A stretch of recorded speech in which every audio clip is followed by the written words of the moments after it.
Welcome to another episode of Uprise Stories. This time we talk to Katalin, who's found her mission helping companies and leaders to create happy and healthy work cultures through her new venture, Culturehub. We talk about how she's building out her new idea, all while still working full-time with a family to look after, the challenges she's faced, the mindset she's developed, and how on earth she manages her time. So, without further ado, here's Katalin. So Katalin, welcome to Uprise Stories, where we're talking to people who are creating remarkable lives and careers for themselves. And yeah, we're super excited to hear your story and what you're up to. Also joined by Stephen as well, from our head of product here at Uprise Academy. So Katalin, do you want to start by telling us a little bit about how you kind of came to the decision that, now is the right time to finally, start your own project and run with it? Because I think a lot of people come up with ideas for projects and businesses and never actually, take that first step, which is what you've now done. So how, what was that kind of decision-making process? Yeah, thank you. And thanks for inviting me to this podcast. My pleasure to be here today. So I assume maybe you could hear from the background now, as I have a family in the background. And actually the first trigger, which was, making me to go ahead on this road, actually when we get our first baby. So I was on maternity leave, and while I was already at home, I was thinking about what could be my ideas for the future to make them happen, and then how I would go ahead in my life when it comes to my career. So already in 2019, 1 year ago, I was already drafting my own ideas. I put them into a list, and then I was doing some research about that one. So it was actually a 1 year journey for me, how I came to the realization that I really need to make them happen.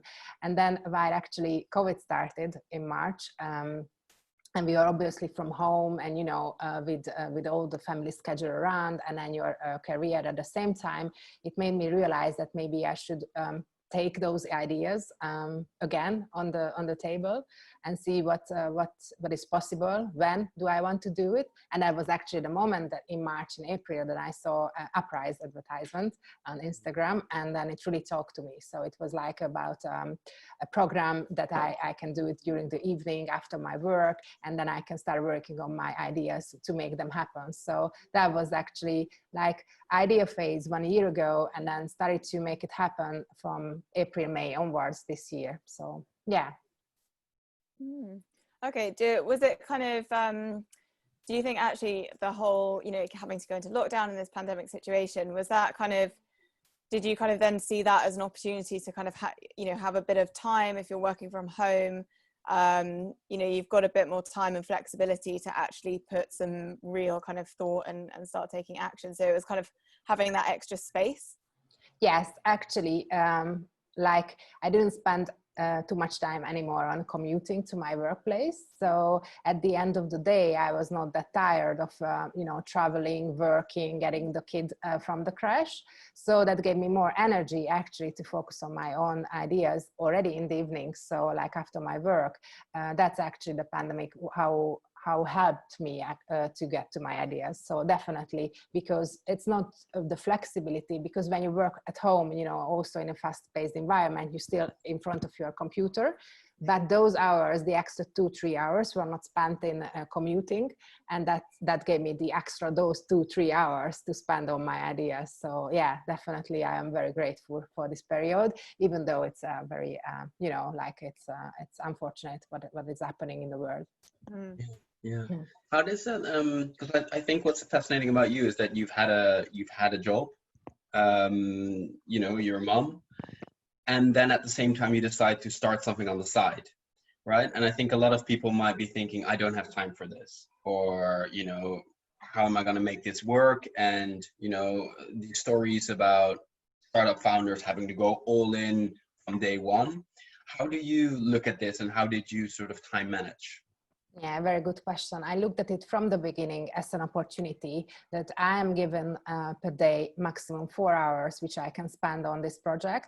And I know, and I hear from every founder, and also from others who do the same thing to build up their own companies, that you have to devote yourself and to spend 10 to 15 hours per day, even during weekends, which is which is okay, I get it, but that's not my goal. So if I can manage to get started within 4 hours, and you might say it's very idealistic, that's what I want to stick to it. So I'm not thinking anymore about hours, how many hours I want to spend on my startup idea, but I'm thinking about outcomes. So this is actually the way I transform myself about thinking about my tasks, and then time management made me realize actually like maybe this is something needed for other companies as well, and then for my solution to help you switch your mind instead of hours to outcomes, and manage your culture and everyday task around this. So outcome driven, that's how I look at it. So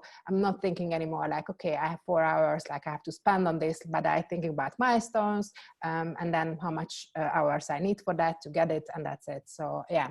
Yeah, and I guess that also comes with a lot of acceptance that it might not go as quick as it could. Indeed, that was one of my biggest challenges, that at some point, that even if I built up the website, the landing page, and then mockups and customer journeys, I realized that at this point, I have to slow down a bit, take some steps back and think, okay, what is the next step? And then after that, so like, what is the vision for a year? And that was the challenge, to slow down a bit, because yeah, I need to change myself on that one. So not everything can be done really fast, but like, let's take some back again. I'm just repeating myself, and see where I want to go with it, because of course, like, that's one thing that you want to spend 2 to 4 hours per day, but when you get into it, you are in the passion, you want to spend more. So you need to reflect a bit and keep yourself back, and the balance, to control the balance actually. Yeah. So I think as well, like, if you're, it sounds like you're super busy, you've got a job, your kids, you're trying to build a business as well. How do you kind of, it would be very easy to kind of run away with yourself, but, you've got to kind of look after yourself as well, and make sure that, you're kind of in a good place, physically resting, and stuff like that. So how do you kind of manage that side of it? Do you like make sure you've got downtime scheduled in? Do you like, how do you keep yourself on good form?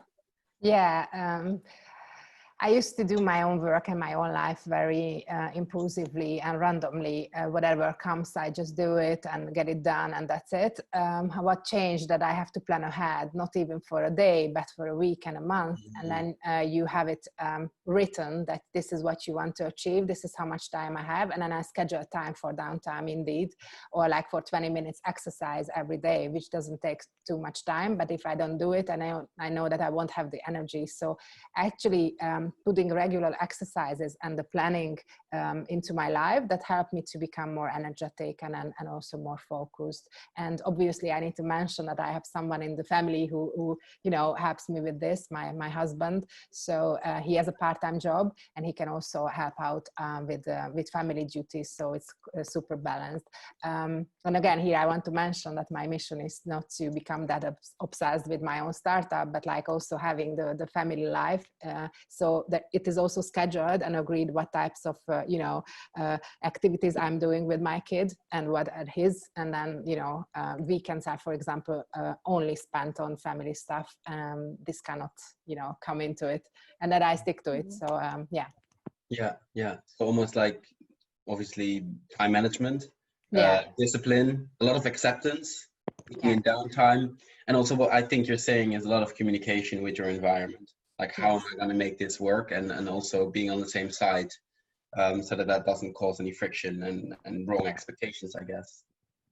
Yes, indeed. And then to make sure that you finish on time in the evening, because that takes away time from my sleep, which I need to have a good sleep for next day, to do my job, and then my side project, and the kids, and my social life, which is now a bit limited due to a pandemic, but like all the things together, I still believe that it's manageable. So I can get this managed between 7 a.m. and 10 p.m. So that's how it goes. Yeah. Nice. Yeah, I think it's interesting, because I think a lot of people probably, they can't necessarily quit their job to go all in on, their business idea. That's quite a big leap. You obviously need to support yourself and stuff like that. But then I think a lot of people also think, well, if I'm not leaving my job, how on earth am I going to have time to work on my idea. And I think that acceptance of like, okay, I'm not gonna be Uber by tomorrow, you know, and actually that acceptance of like, it's going to take a little bit of time, and, you know, yes, there is going to be some sacrifice, but I think that's really kind of, yeah, important to think about when you're just, you know, taking those first steps, is like that, yeah, just acceptance and understanding it's not going to happen all overnight. Yeah, and I think like the ownership to become entrepreneur in the meantime is the most important part. So it's very easy to say in the beginning that I'm an entrepreneur and I'm owner of my own company, but then how, you know, things come along and priorities change and you still own it. You own your own time. There's no one else who is pushing you there now. So for me, July was about this, that I'm the owner of this project, and then to grow up to it. So like I'm now the person who decides that I pause a bit for a couple of weeks because I need to think, reflect on my project. And I'm also at the same time, I was really reflecting what entrepreneurship means for me, you know, what kind of entrepreneur I want to become, and also sometimes stick to it and on some place to get other ideas to go. So like I'm someone who wants to do it alone or with someone else. Like, for example, this is still a question for me now, but I think it's important to think of it instead of following a path which is about, and this is what Uprise says, don't follow a path. Just remember here now that, okay, you should have a co-founder or you should have a partner or you have to do it alone in the beginning. There's so many methodologies around, but I think it's important to feel good about it, whether you are alone or with someone else. So I'm following what I feel good about it, and at the same time reading and analyzing the available methodologies. So yeah.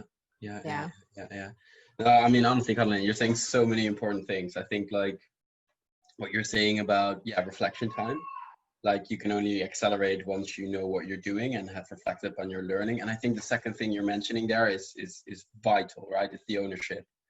It's the, to what extent am I actually doing this, and am I realizing that the outcome fully depends on what I decide to do, and that you can on paper say whatever you want to say, you can take the cool Instagram pictures, but if you're not actually doing it, if you're not saying this is mine and fully take ownership of that, it's not going to go anywhere. And I think I actually say this at the beginning of the program as well, right? You probably remember, it's like, it's the one differentiator between people, I mean, people having a good time and people actually moving forward like yourself.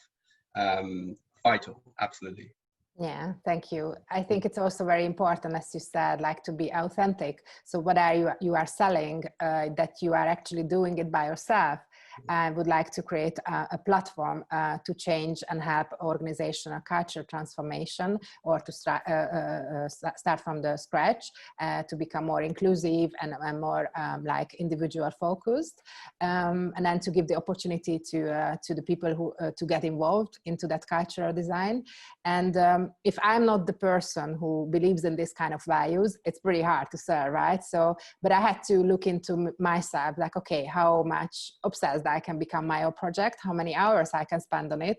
And if I spend 20 hours on it and I don't sleep, then it's pretty hard to say then on that platform that this, hey guys, I think that's not healthy. So yeah, and I'm not saying that I'm like really always very balanced, so I can work a lot, but I have to, it's like another part of me who's like pushing me back, and no, I'm not doing that, because I need to recharge, I need to have fresh ideas. You need to have those hobbies and sleep afterwards, and spending time with your loved ones and friends, because you can get so many inspirations, but also just for the sake of relaxing. Yeah. So yeah, and being human, right? I mean, that's why we do it in the first place. Yeah. Definitely.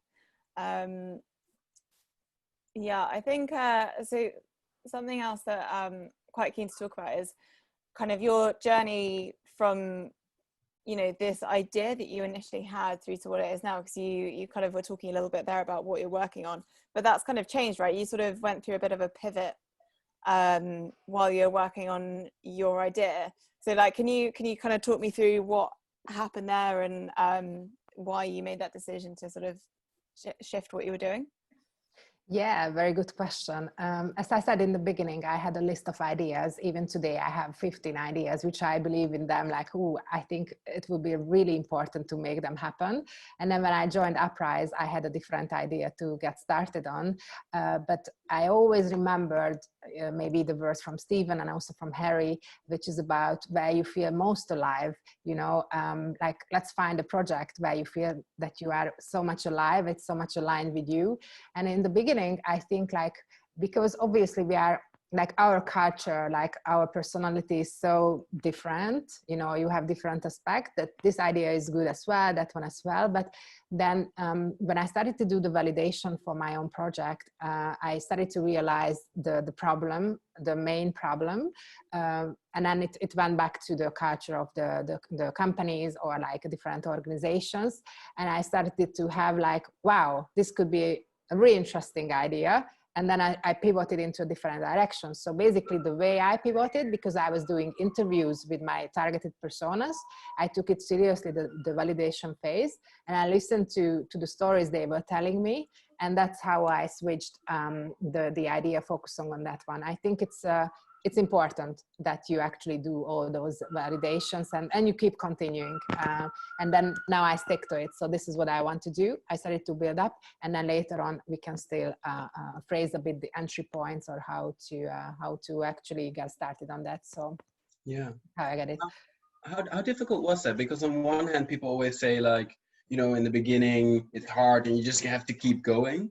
And at the same time, there's also this moment like where you just have to make a pivot, right? I mean, we had to do it ourselves. Corona kicks in, where at the heart there's a lot of travel involved. It's very simple. You have to pivot straight away, right? But it's hard because you also have to let go of something. How did you sort of straddle that idea from maybe I should just keep pushing to no, actually I have to be honest and I need to change direction?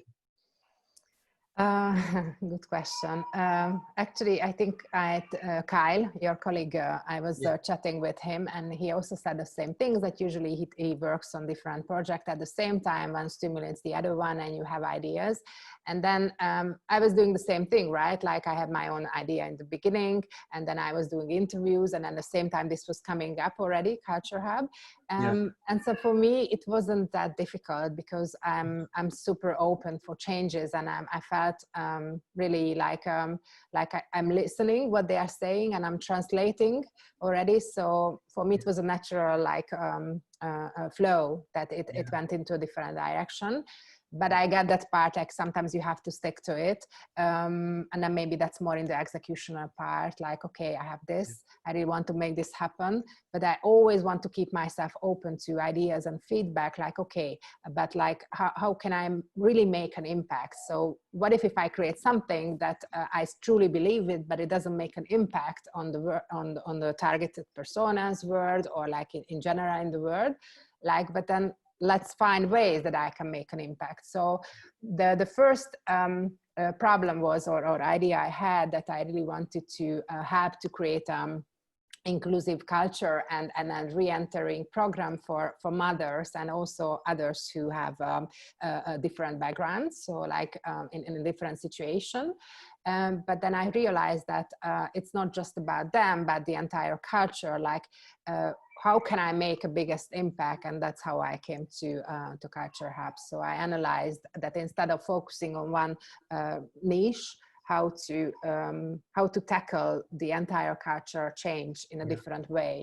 Yeah. And I guess it's that difference between like this vital sort of skill, I guess, to be super open, and also because I think a lot of companies are built on assumptions, right? Especially in this super early stage, to also say, actually, my assumption was wrong, and I need to be there. And that's like a true sign of actual listening, and actually listening to the feedback, and also being willing to move away from your initial assumptions and move into a different direction, which I think is a really, really good example of.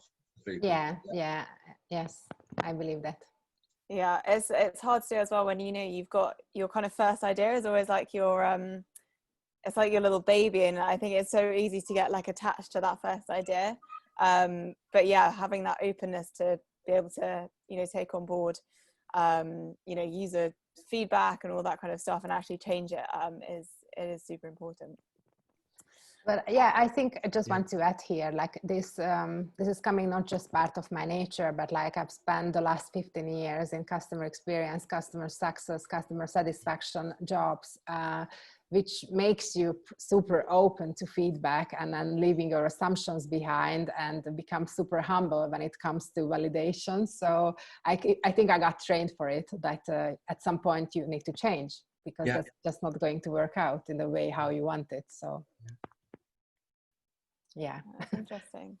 And so, I mean, how is everything going now? What, like, have you kind of had a first sort of win or a first kind of moment of success when you've kind of realized that actually this is really happening and you've actually really sort of achieved something? Yeah, actually, I went back to some of the people I interviewed during the first months, and I showed them my landing page and the whole concept, how where I am today. And then I felt like, yeah, those were the successful moments that they said, wow, I expected something else, because we were talking during the interview about validation, my initial idea. That's even better. Okay, when are you going to start? And then show me where can I sign up. So have the first interest to try out my platform. Indeed, yeah. Exciting. It's funny how like having a website and stuff always makes it feel real. Yeah, actually, yeah, because you put your ideas out there and it's already visualized, and it's like you're painting, your creation is there. Yeah. But, and I guess again it's that sense of ownership, right? Because it is related to you and it's something real that you are literally signing at the bottom with your own name. So important. Yeah, That's how I feel today. Nice. And what's kind of next? Have you got like a next sort of milestone in mind that you want to hit? Oh yeah, sure. So as I said, like I have a few mock-ups already for the product and the prototypes. And then the next step is to make that actually happen, the first prototype basically of the product. And then to get started, I think like around the end of the year, early next year. That's the plan, my timeline right now.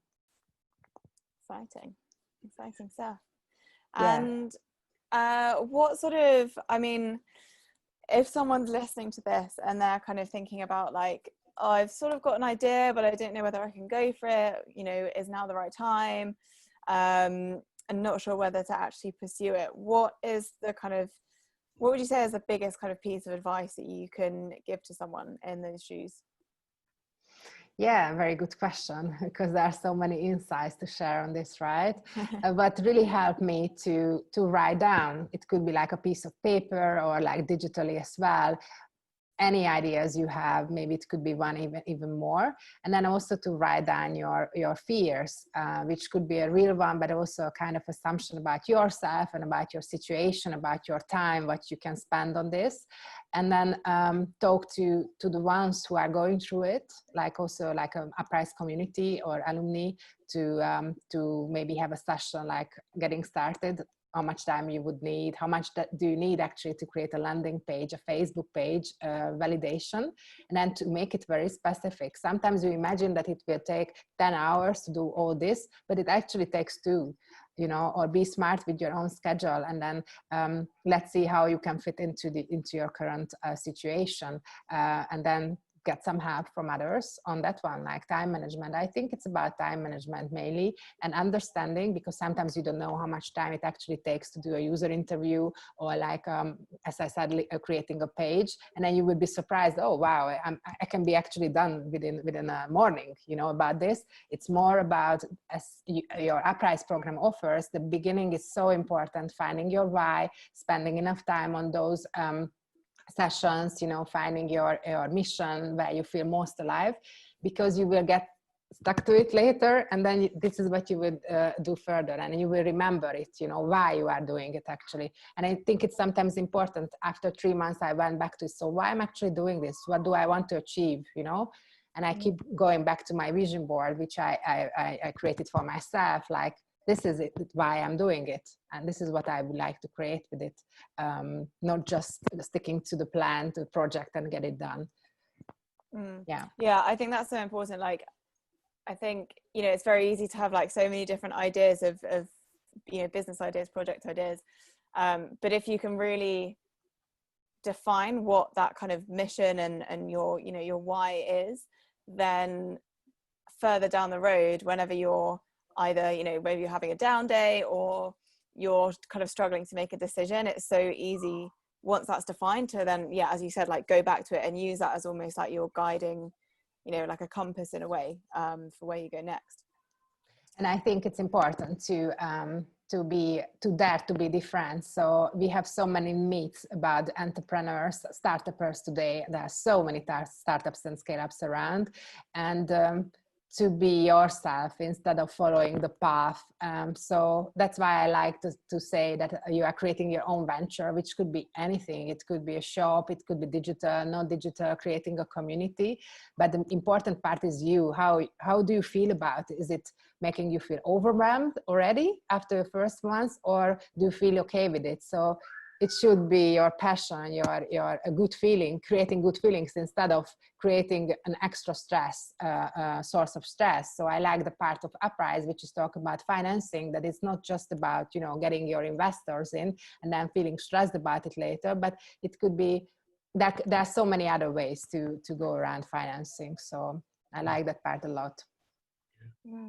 Awesome. Perfect. Well, just before we go, do you want to share with everyone how they can find out more about you and what you're working on and connect with you? Yeah, sure thing. So yeah, just maybe you hear my baby in the background. That it's the time to sleep, and I will go and help them soon. So my project is called Culturehub. So if you want to look it up, just Google it, and then you're gonna see my page, Culturehub, and then you can connect with me via LinkedIn or Facebook as well, on Instagram or any other social channels, and I'm happy to take it further. So that's currently the stage how you can find me. Fantastic. I'll put the put any links as well in the show notes so people can Sure. find it. I'm gonna do that. Thank you. Katalin, thanks for joining us today and sharing your wisdom with us. Yeah, my pleasure. Thank you so much. Thanks. See you guys. Bye bye.